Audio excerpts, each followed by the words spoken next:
So here's a question that's been coming up a lot, one that was put to me recently, and I thought it'd be a great topic to discuss a little bit because it's something that is important for all of us to be thinking about. And that is, what are the long-term ramifications or implications of what we see happening today?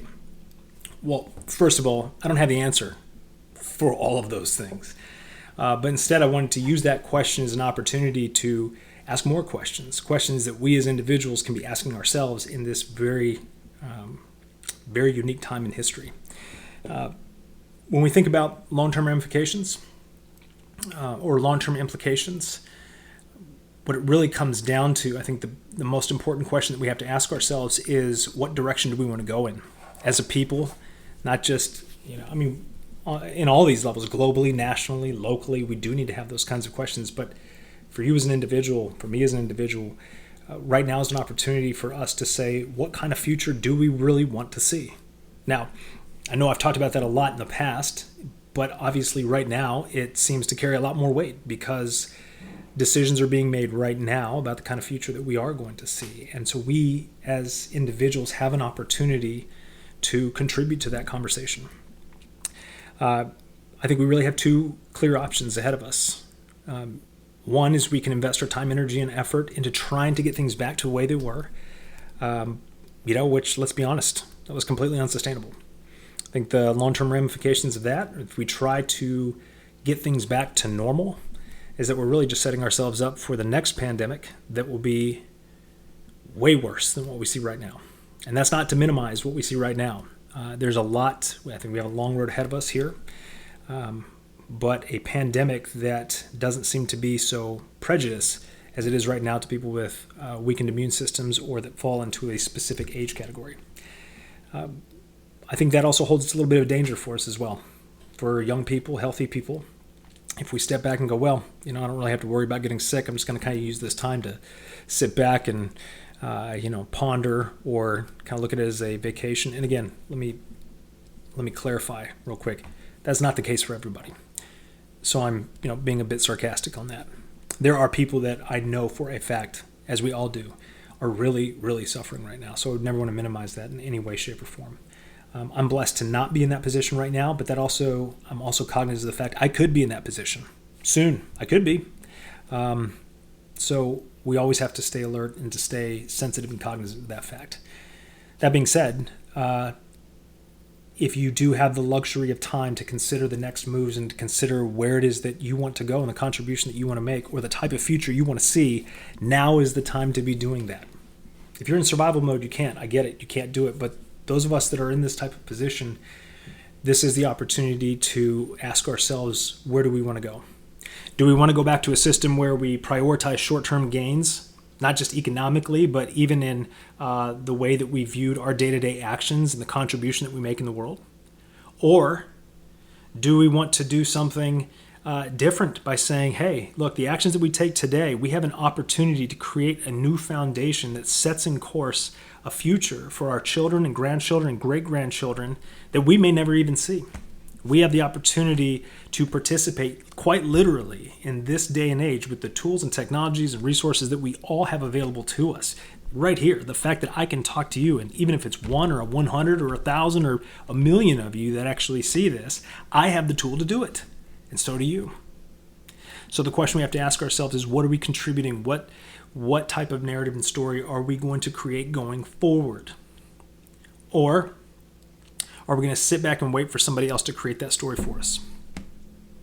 Are we going to sit back and wait for those who have a deep vested interest in the old way of doing things? Are we going to allow them to make the decisions without our input and hope that they can get us back to that unsustainable old normal?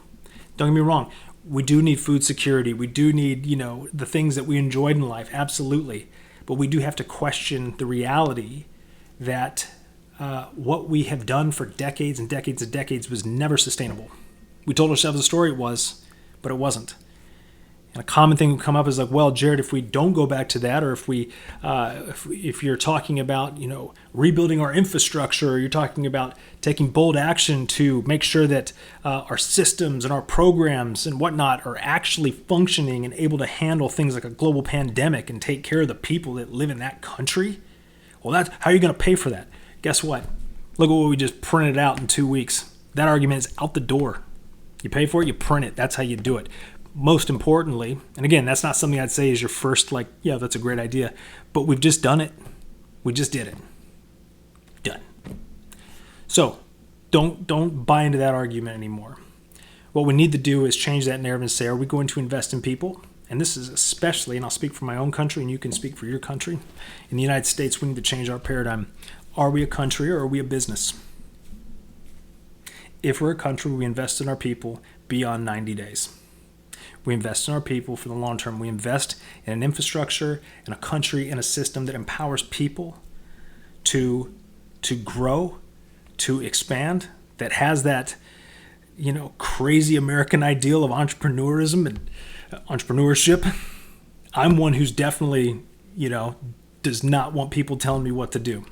But I'm also somebody who knows that I have the opportunities and the ability to do what I do because of the hard work that others put down before me and the hard work that other people are doing every single day to keep us safe, to keep our roads intact, even as bad as they are, but to get out there and make sure that we can drive on those things. Our frontline workers in the hospitals who are putting their lives on the line every single second of every single day right now, I can do what I can do because of them. So we need to take a much bigger look at the decisions we're making going forward. Are we going to try and go back to just making money so we can buy crap we don't want so that we can continue making more money and spend less time with the people that we actually care about, so that one day we might fall into that 0.01% that becomes so wealthy that we have no friends anymore? It's a vicious cycle, right? It's a vicious cycle that we have to ask, is that really what we want to go back to? Do we want to strive for that, or do we want to strive for something different? I'm going on a rant here. Why not? I can. I have the tools and the ability to do this. I hope this provokes people to think differently. I'm okay if you disagree with me. I love it. Confrontation, that's my love language. Healthy confrontation. My goal is to see more people empowered to make better decisions. It's not to make the decisions that I think they should make. Now is the time to raise your voice and to think independently. Please, please, please. One thing I say is, don't just regurgitate somebody else's narrative. Don't regurgitate my narrative. But don't regurgitate this political party or that political party or this soundbite or that soundbite. Think for yourself. Now's the time to contribute.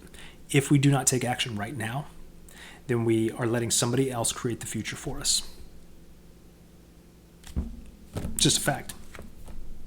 If we sit back and wait for somebody else to do it, then you have to deal with what they do.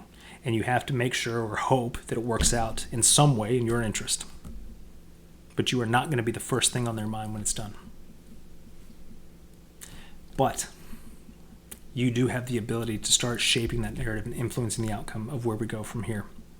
So the long-term implications, long-term ramifications, this right here, this moment in time, those implications and ramifications do rest on you.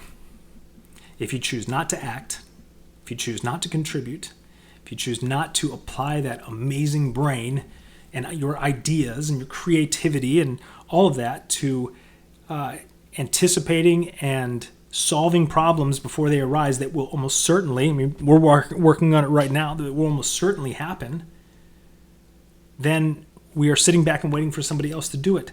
Take action. Positive action that creates a more equitable future for all of us, whether that's on a local level, whether it's even just in your neighborhood, or it's on a national level or a global level. I hope that encourages you. I have to be cognizant of this every single day, because it's so easy for somebody like me, who's not suffering like others are right now, to just sit back and get comfortable. But I can't do that. I could be suffering 2 weeks from now. And I sure as hell would hope that somebody has been thinking about the problems and the issues that I'm going to be facing and has started taking action to ensure that there's a better environment for me to be able to thrive and raise my family in. We're all in this together. That's just a fact. Do not be afraid to contribute your voice and your ideas. But make sure they're yours. Don't regurgitate crap. There's a lot of that going around too. All right? Let me know what you think. I want to hear it. For sure. Thanks.